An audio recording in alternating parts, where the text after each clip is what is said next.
शाम का वक्त था। हल्का अंधेरा छाने लगा था और शहर की सड़कें धीरे धीरे वीरान हो रही थीं। डीएसपी साहब अपनी ड्यूटी खत्म कर पैदल ही अपने घर की ओर बढ़ रहे थे।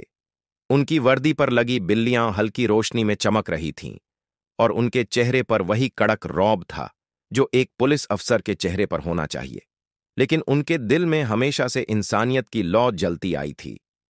चलते चलते उनकी नज़र फुटपाथ के एक कोने में बैठे कुछ बच्चों पर पड़ी। उनकी हालत बेहद खराब थी। फटे हुए मैले कपड़े, धूल से सने चेहरे और नंगे पैर। कुछ बच्चे ठंडी सड़क पर सिकुड़ कर बैठे थे तो कुछ राह चलते लोगों के आगे हाथ फैला रहे थे। लेकिन कोई उनकी तरफ देख भी नहीं रहा था, जैसे वे अदृश्य हों।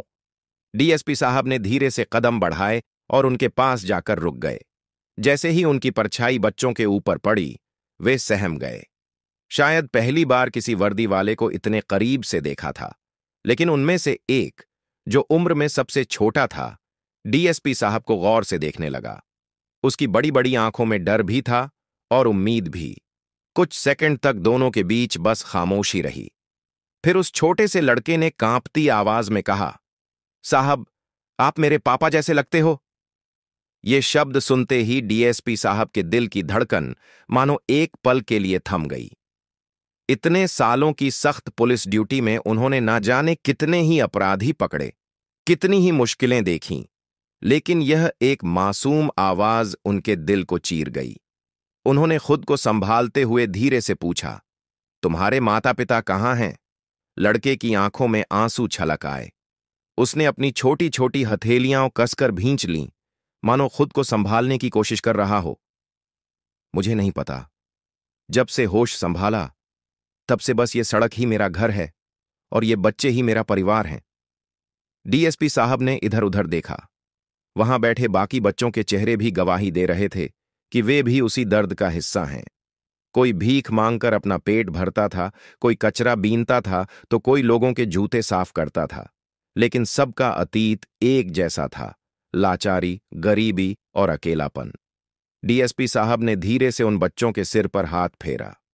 अब से तुम लोग इस फुटपाथ पर नहीं रहोगे। तुम भी इस देश के बच्चे हो और तुम्हें भी उतना ही हक है जितना किसी और को। उन्होंने तुरंत अपने विभाग और बाल संरक्षण संस्था से संपर्क किया। कुछ ही देर में एक टीम आ गई जो इन बच्चों को एक अच्छे अनाथालय ले जाने के लिए तैयार थी। वहां इन्हें खाना मिलेगा, कपड़े मिलेंगे, पढ़ाई का मौका मिलेगा, एक नई जिंदगी मिलेगी। जब बच्चे अनाथालय जाने लगे तो वहीं छोटा बच्चा दौड़कर आया और डीएसपी साहब के पैरों से लिपट गया। उसकी छोटी छोटी हथेलियां उनकी वर्दी को कसकर पकड़े हुए थीं, जैसे वह पहली बार किसी पर भरोसा कर रहा हो। उसकी आंखों से आंसू बह रहे थे, लेकिन इस बार वे आंसू दुख के नहीं, बल्कि खुशी और राहत के थे। साहब, आप सच में मेरे पापा जैसे हो। आपने हमें अंधेरे से निकालकर रोशनी दिखा दी। डीएसपी साहब ने हल्की मुस्कान के साथ उसके सिर पर हाथ फेरा और कहा, अब से तुम सिर्फ भीख मांगने वाले नहीं, बल्कि अपने सपनों को पूरा करने वाले बच्चे हो। उस रात डीएसपी साहब ने सिर्फ एक ड्यूटी नहीं निभाई, बल्कि इंसानियत का एक ऐसा फर्ज अदा किया जिसे आने वाले सालों तक याद रखा जाएगा। अगर आपको ये कहानी पसंद आई हो और आप भी ऐसी इंसानियत भरी कहानियों को सपोर्ट करते हैं, तो वीडियो को लाइक करें, कमेंट में अपनी राय दें और चैनल को सब्सक्राइब जरूर करें ताकि ऐसी और भी दिल छू लेने वाली कहानियां आप तक पहुंचती रहें।